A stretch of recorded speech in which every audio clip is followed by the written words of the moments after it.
এগিয়ে যাচ্ছে পুরো বিশ্বের তুলনায়।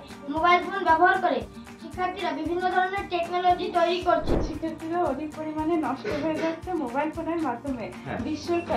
বিশ্ব করোনা ভাইরাস নামক মহামারী চলাকালীন সময় শিক্ষার্থীরা একাডেমিক নামক পরীক্ষার জন্য আইফোন ব্যবহারের বাহানায় ফ্রি ফায়ার এবং বিভিন্ন ধরনের গেম খেলে সময় নষ্ট করছে, যার কারণে আমাদের ঘুমের শিক্ষার্থীরা পড়াশোনা ব্যতীত। সকলকে জানাচ্ছি আমি আমার দলের পক্ষ থেকে আন্তরিক শুভেচ্ছা ও অভিনন্দন।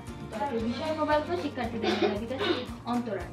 আমি আমার দলের দ্বিতীয় বক্তা হিসেবে বিষয়টিকে তথ্য সহ যুক্তিতে বিষয়টি বিশ্লেষণ করে যাবো যে মোবাইল ফোন শিক্ষার্থীদের মেধা বিকাশে অন্তরায় হতে পারে না।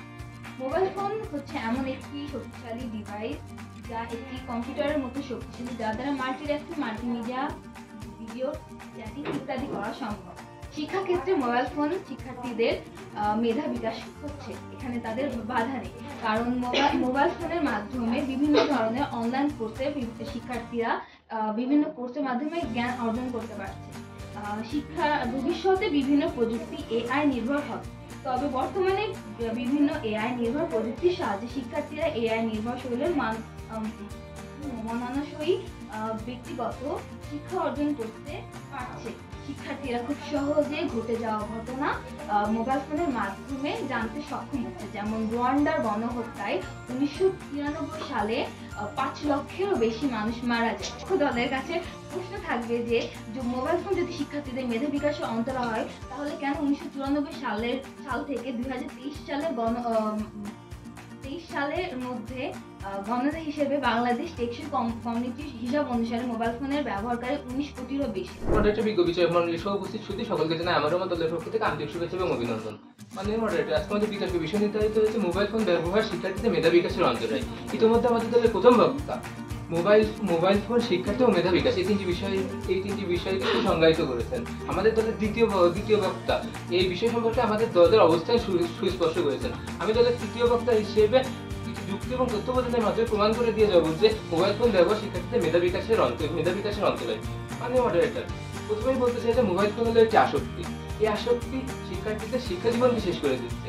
ভবিষ্যতে দেশ পরিচালনার জন্য যে সকল গুণ অর্জন করা প্রয়োজন সেগুলো অর্জন করতে পারছেন শুধুমাত্র মোবাইল ফোনের জন্য।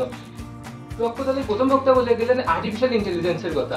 যখন শিক্ষার্থীদের নিজেদের মেধা কাজে লাগিয়ে শিক্ষা অর্জন করার কথা, তখন আর্টিফিশিয়াল ইন্টেলিজেন্স ব্যবহারের কারণে শিক্ষার্থীরা তাদের মেধা বিকাশের সুযোগই পাচ্ছে না।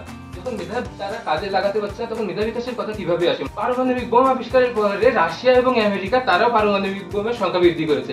এখন রাশিয়ার কাছে প্রায় 8,000 পারমাণবিক বোমা রয়েছে, যা পৃথিবীকে এক মুহূর্তে ধ্বংস করে দিতে পারে।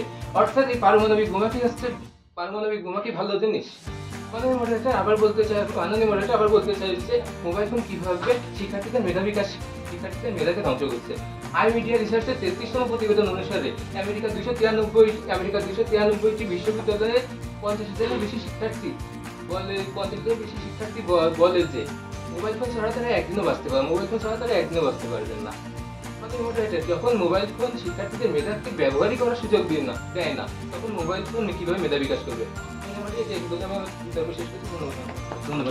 আমি দলের তৃতীয় বক্তা, আমার দলের প্রথম বক্তা এবং দ্বিতীয় বক্তা যে বলেছেন তার পরিপ্রেক্ষিতে প্রমাণ করে দিয়ে যাবো যে না, মোবাইল ফোনের ব্যবহার শিক্ষার্থীদের মেধা বিকাশে অন্তরায় না।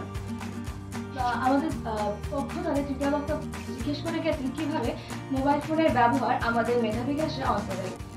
মাননীয় মডারেটর তিনি বললেন যে এআই আমাদের মেধা বিকাশের সুযোগ দিচ্ছে না। এটা আসলে সত্য নয়। মূলত আমাদের যে নেটওয়ার্ক পুরো পৃথিবীতে রয়েছে এটাই আমাদের মূল সমস্যা।